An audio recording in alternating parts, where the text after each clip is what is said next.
एक आश्रम में राजकुमार के साथ दो श्रेष्ठी पुत्र पढ़ते थे। अध्ययन के अंतिम वर्ष में श्रेष्ठी पुत्र राजकुमार से अलग रहने लगे। राजकुमार ने कारण जानना चाहा तो श्रेष्ठी पुत्रों ने कहा, राजकुमार, आप राजपुत्र हैं, निकट भविष्य में आप राज्य के राजा बनेंगे। हमें तो व्यापार धंधा करके ही काम चलाना पड़ेगा। कहाँ आप और कहाँ हम सामान्य लोग। आपसे दूरी बनी रहे यही ठीक है। राजकुमार ने कहा, तुम मेरे मित्र हो, मित्रता रहेगी तो कभी तुम मुझसे कहना, मैं एक दिन का राजा तुमको भी बना दूंगा। तीनों मित्र बहुत प्रसन्न हुए। शिक्षा पूरी कर अपने अपने नगर लौट गए। कुछ वर्ष बाद राजकुमार राजा बन गया। उधर श्रेष्ठी पुत्र भी अपने नगर के सेठ कहलाने लगे। मैं निकलता गया।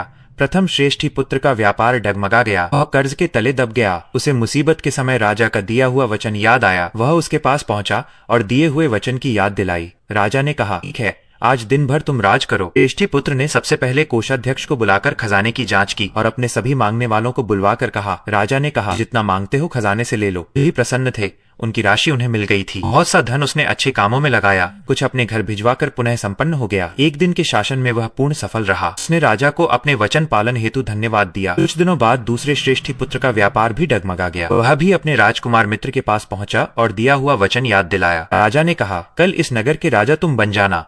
श्रेष्ठी पुत्र बहुत प्रसन्न हुआ। सवेरे सेवकों से दाढ़ी बाल बनवाए, मालिश करवाई, स्नान किया और राजसी वेशभूषा पहनी। भोजनशाला में डटकर राजसी भोजन किया। इस पर नींद के झोंके आने लगे तो सोचा, कुछ समय आराम कर लूं, फिर राज्यसभा में जाऊंगा। जब नींद खुली तो देखा सूर्य अस्ताचल में जा रहा है। वह घबरा गया।